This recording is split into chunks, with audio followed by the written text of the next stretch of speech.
मित्रांनो, काल आपण बघितलं होतं की जी मुलं आहेत ती सुरुवातीला गार्डनमध्ये खेळायची, पण सेल्फी जायंटने त्यांना हाकलून दिलं आणि त्यामुळे त्या ठिकाणी मुलं येणं बंद झालीत.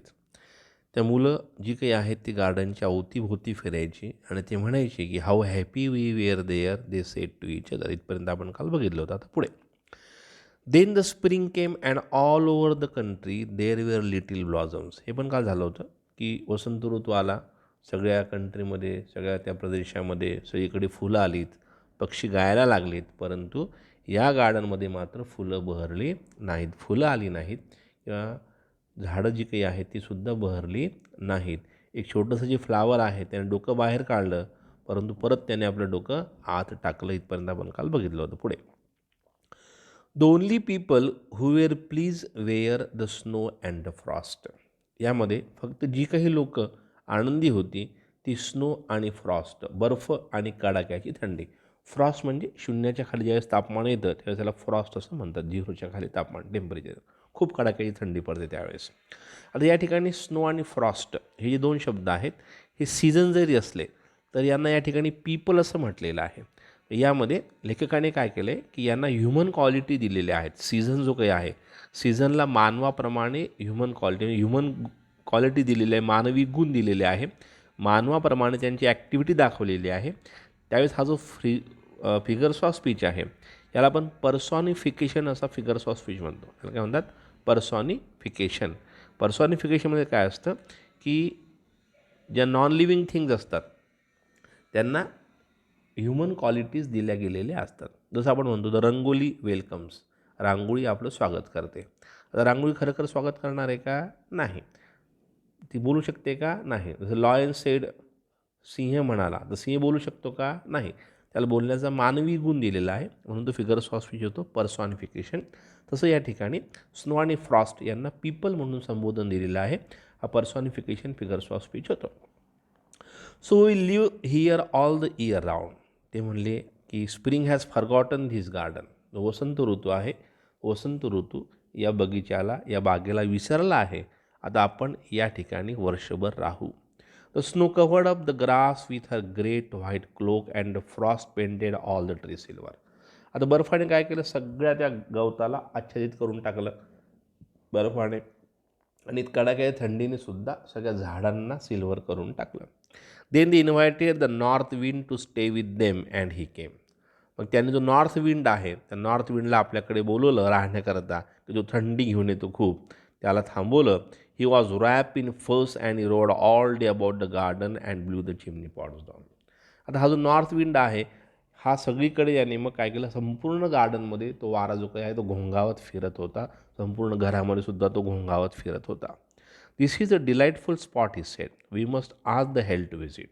तो म्हणला, रे हे खूप सुंदर ठिकाण आहे हे आपल्याला राहण्याकरता, आपण हेलला बोललं पाहिजे. हेल म्हणजे नरक. थोडक्यात जितक्या काही इव्हिल गोष्टी आहे, जितक्या काही वाईट गोष्टी आहे, त्या सगळ्या वाईट गोष्टी त्या ठिकाणी जमा झालेल्या आहेत.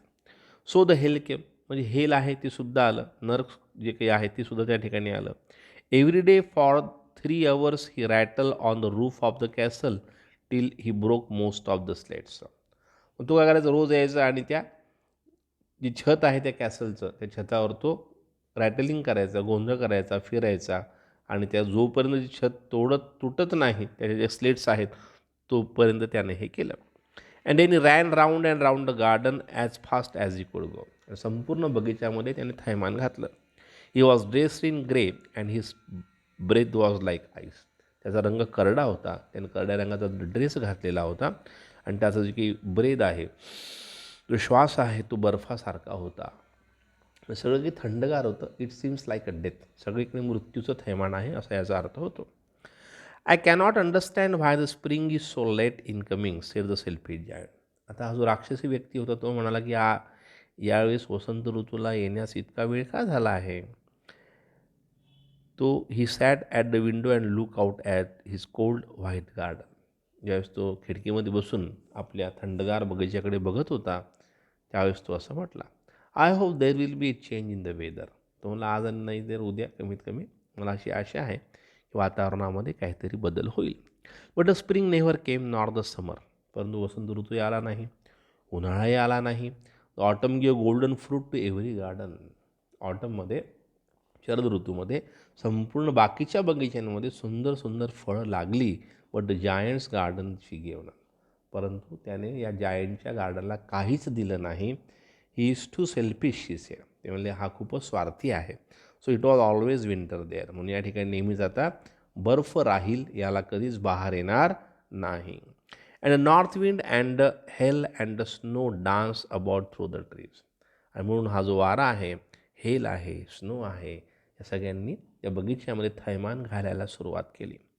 One morning the giant was lying awake in bed when he heard some lovely music. एके सकाळी हा जो अजस्त्र व्यक्ती आहे, तो आपल्या बेडमध्ये, बिछाण्यामध्ये पडलेला होता. त्यावेळेस त्याला एक सुंदर असं म्युझिक ऐकू आलं.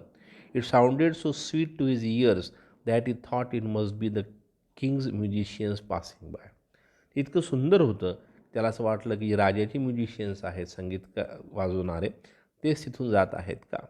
It was really only a little linnet singing outside the window, but it was so long since he had heard a bird sing in his garden that it seem to him to be the most beautiful music in the world. आणि एक छोटंसं Lynette पक्षी जो काही आहे, तो एक बाहेर जो काही आहे, बाहेरच्या खिडकीजवळ तो गाणं म्हणत होता.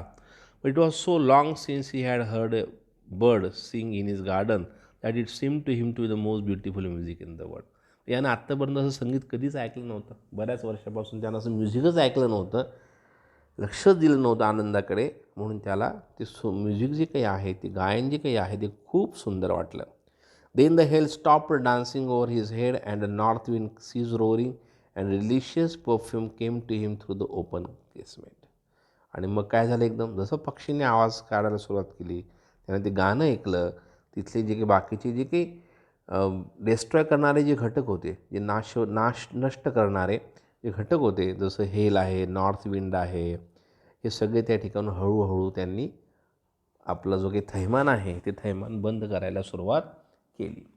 I believe the spring has come at last, sed the giant, and he jump out of bed and look out. तो म्हणा, अरे खरोखरच वसंत ऋतू आला आहे, आणि तो आपल्या बिछाण्यामधून बाहेर आला आहे. आणि त्याने बाहेर बघितलं. What did he see? त्याने काय बघितलं? He saw a most wonderful site. त्याने खूप सुंदर दृश्य बघितलं. Through a little hole in the wall the children had crept in and they were sitting in the branches of the trees. त्यानं बघितलं त्या ठिकाणी छोटंसं छिद्र होतं. मुलांनी काय केलं, त्या भिंतीला भगदाड पाडलं, आणि त्या भगदाडामधून, त्या छिद्रामधून ती मुलं जी काही आहे ती आत आली, आणि ती झाडांच्या फांद्यावर बसलेली होती. In every tree that he could see there was a little child. प्रत्येक झाडावर मुलं बसलेली होती. And the trees were so glad to have the children back again that they had covered themselves with blossoms and were waving their arms gently above the children's heads. आणि मुलांना पाहून झाडांना इतका आनंद झाला होता की सगळी झाडं परत बहरली होती, त्यांना फुलं लागली, फळं लागली, आणि ते हळूचकन आपली जी काही हातं आहेत त्या मुलांच्या डोक्यावरून फिरवत होते. The birds were flying about and twittering with delight. पक्षीसुद्धा उडायला लागली, मंजूळ गाणी गायला लागली. And the flowers were looking up through the green grass and laughing. आणि जी काही गवतामधून फुलांनीसुद्धा बाहेर डोकं काढलं, आणि तीसुद्धा हसायला लागली. We are looking up through the green grass and laughing. It was lovely scene, only in one corner it was still winter. खूप सुंदर दृश्य होतं. संपूर्ण बगीच्यामध्ये सगळीकडे आता बहार आलेली होती, फक्त एकाच ठिकाणी विंटर होता. It was the farthest corner of the garden, and in it was standing a little boy. ते खूप दूरवरचा कोपरा होता त्या बगीच्याचा, आणि त्या ठिकाणी एक छोटासा मुलगा उभा होता. He was so small that he could not reach up to the branches of the tree. तो इतका छोटा होता की तो झाडांच्या फांद्यापर्यंत पोहोचू शकत नव्हता. And he was wandering all around it, crying bitterly. तो झाडाच्या आजूबाजूला फिरत होता आणि जोरजोराने रडत होता. The poor tree was still covered with frost and snow, and the north wind was blowing and roaring about it. आता तो poor tree was still covered with frost. त्या ठिकाणी मूल पोहोचू शकलं नाही, म्हणून ते जे काही झाड आहे त्या झाडाला आनंद मिळू शकत नव्हता. आणि अजूनही जो नॉर्थ विंड आहे, जो बर्फ आहे, आणि जी खूप कडाक्याची थंडी आहे, ती त्या ठिकाणी अजूनही होती. Climb up little boy, said the tree, and it bend it branches down as low as it could, but the boy was too tiny. आता त्या झाडालाही वाटलं की याने, हा मुलगा जर आपल्यावर बसला, याने जर ब्रँचेसवर चढाई केली, इथे येऊन जर तू बसला, तर आपल्यालाही परत बहार येईल, आपल्यालाही परत फळं येतील. म्हणून त्या झाडाने स्वतःला खाली झुकवून घेतलं. झाडाच्या ब्रँचेस त्याला म्हणाला की बाळा ये, वर ये पटकन. परंतु तो मुलगा आहे, इट वॉज टू टायनी, तो खूपच छोटा होता. And the giants heart melted as he look out. जसं या जायंटने, अजस्र माणसाने, राक्षसी माणसाने हे बघितलं, त्याचं हृदय परिवर्तन झालं. How selfish I have been, he said. Now I know why the spring would not come here. मला आपण किती स्वार्थी आहोत. मला आता कळलं आहे या ठिकाणी वसंत ऋतू का आला नाही. I will put that poor little boy on the top of the tree and then I will knock down the wall and my garden shall be the children's playground forever. तो मला आता मी काय करतो की या मुलाला वर घेऊन बसवतो आणि माझी भिंत आहे, भिंत तोडून टाकतो आणि माझा हा जो बगीचा आहे तो परत मुलांकरता प्लेग्राऊंड म्हणून त्यांना खेळण्याकरता मी मोकळं करतो. He was really very sorry for what he had done. त्याने काय केलं याकरता त्याला खूपच दुःख होत होतं. So he crept downstairs and open the front door quite softly. म्हणून तो बाहेर आला, त्याने हळूचकन दार उघडलं, went out into the garden, बगीच्यामध्ये आला. बट वेन द चिल्ड्रन सॉ हिम दे वर so frightened that they all ran away. परंतु मुलांना असं वाटलं की तो त्यांना मारण्याकरताच आलेला आहे का. मुलांनी त्याला बघितलं आणि सगळी मुलं तिथून घाबरून पळून गेली. जशी मुलं निघून गेली the garden became winter again. मुलं गेली म्हणजे आनंद गेला आणि म्हणून परत त्या ठिकाणी जो विंटर आहे, जो हिवाळा आहे, जी थंडी आहे, जो बर्फ आहे, हे सगळे जे काही नष्ट करणारे घटक आहेत ते परत त्या ठिकाणी आलेत. Only the little boy did not run for his eyes were so full of tears that he did not see the giant coming. फक्त ते छोटंसं बाळ होतं, तो छोटा मुलगा होता, टायनी मुलगा, तो पळाला नाही. कारण की रडून रडून त्याच्या डोळ्यामध्ये इतके अश्रू आले होते की अश्रूंनी डोळे भरलेले होते आणि त्याला तो समोरचा जायंट काही दिसला नाही. And the giant stole up behind him and took him gently in his hand and put him up into the tree. जायंटने हळूचकन त्याला आपल्या हातामध्ये उचललं आणि त्या मुलाला झाडावर बसवलं. चित्र बघा, चित्रात दाखवलेलं आहे. And the tree broke at once into blossom, and the birds came and sang on it, and the little boy stretched out his two arms and flung them round the giant's neck. आणि एकदम जसा तो झाडावर बसला, झाडाला एकदम बहर फुटला, त्या ठिकाणी फळं आली, झाडांना जे काही आहेत फ्लावर्स आलीत, झाडं जे काही आहेत ते आनंदित झालं. त्या मुलानेसुद्धा आपली दोन्ही आर्म जे काही आहे ते स्ट्रेच करून त्या जो जायंट आहे त्याच्या मानेला पकडलं आणि त्याला किस केलं. And other children when they saw that the giant was not wicked any longer came running back and with them came the spring. आणि बाकीची मुलं ज्यांनी ज्यावेळेस बघितली की आता हा इतका दुष्ट राहिलेला नाही, म्हणजे सगळी मुलं धावत धावत परत बगीच्यामध्ये आली. आणि मुलं आल्यामुळे मग बहारसुद्धा आला, वसंत ऋतूसुद्धा आला, आनंदसुद्धा आला.